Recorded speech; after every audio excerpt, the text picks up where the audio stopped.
MDH biryani મસાલા, પારંપરિક બિરયાનીનો અસલી સ્વાદ. असली मसाले साथ साथ MDH.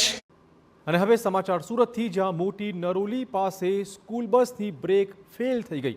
અચાનક બ્રેક ફેલ થતાં બસ રિવર્સમાં આવી ગઈ હતી. પાછળ રહેલી કુંડી સાથે બસ અથડાઈ હતી. વિદ્યાર્થીઓની ચીસો સાંભળીને ગ્રામજનો ભેગા પણ થઈ ગયા હતા. ગ્રામજનોના ડરથી બસ ચાલક બસ મૂકી ફરાર પણ થયો હોવાના સમાચાર હાલમાં મળી રહ્યા છે. તો આપણે કહી દઈએ, સુરતનો આ બનાવ છે. બસ બ્રેક થઈ ગઈ, બસની જે બ્રેક છે તે ફેલ થઈ ગઈ અને બસ રિવર્સમાં આવી ગઈ. વિદ્યાર્થીઓ ચીસો પાડી તો લોકોના ડરથી આ બસ ચાલક બસ મૂકીને ફરાર થઈ ગયો છે. વધુ વાત કરવા જોડાશે અમારા સંવાદદાતા મેહુલ. મેહુલ, કયા પ્રકારની બેદરકારી, ખાસ તો જ્યારે બસ જે ચાલક છે તે પણ બસ નોંધારી મૂકીને ફરાર થઈ ગયો છે? જી બિલકુલ ચિરાગ, સુરત જિલ્લાના ઓલપાડ તાલુકાના પુરસદ ગામ પાસે એક ધન્વંતરી સ્કૂલ આવેલી છે. નિત્યક્રમ મુજબ આ ધન્વંતરી સ્કૂલની જે બસ છે તે બાળકોને લેવા જઈ રહી હતી. તે દરમિયાન માંગરોળ તાલુકાના મોટી નરોલી ગામ પાસે જે નેશનલ હાઈવે 48 છે તેના પર ચડી રહી હતી. તે દરમિયાન અચાનક જે બસ છે તે રિવર્સ આવવા લાગી હતી. જે ચાલક છે તેને બ્રેક મારવાનો પ્રયાસ કર્યો હતો, પણ બ્રેક લાગી ન શકી હતી અને બ્રેક ફેલ થઈ હોવાનું સામે આવ્યું હતું. જેને લઈને બસ સીધી રિવર્સ આવી અને જે કુંડી સાથે અથડાઈ હતી. ત્યારે જે અંદર વિદ્યાર્થીઓ 30થી વધુ હતા તેઓની ચીચિયારીઓ સાંભળી નજીકના ગ્રામજનો દોડી આવ્યા હતા અને વિદ્યાર્થીઓને બહાર કાઢવામાં આવ્યા હતા. ત્યારે ગ્રામજનો મારશે તેવા ભયથી જે બસનો ચાલક છે તે જગ્યા પર જ વાહન મૂકી ફરાર થઈ ગયો હતો.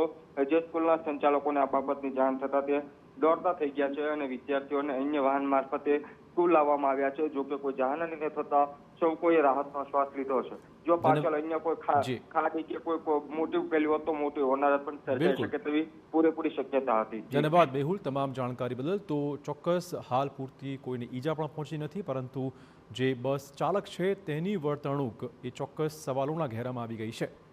બ્રેક ફેલ થતાં અચાનક બસ રિવર્સમાં આવી હતી. 15થી 20 વિદ્યાર્થીઓ ત્યાં સવાર હતા. ગામના લોકોના ડરથી આ બસનો ચાલક બસ મૂકીને જ ફરાર થઈ ગયો.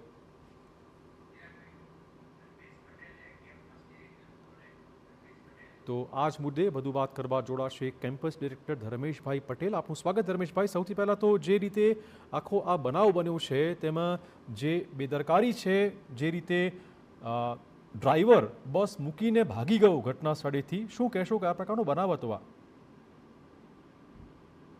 ધર્મેશભાઈ?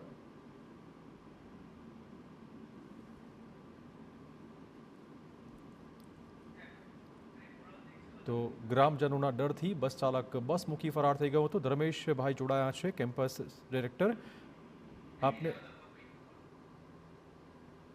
તો ગ્રામજનોના ડરથી બસ ચાલક બસ મૂકી ફરાર. આ સુરતનો બનાવ છે. વિદ્યાર્થીઓની ચીસો સાંભળીને ગ્રામજનો ભેગા થયા હતા.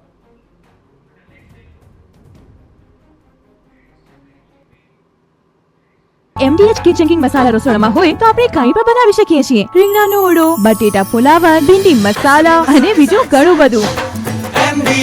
MDH.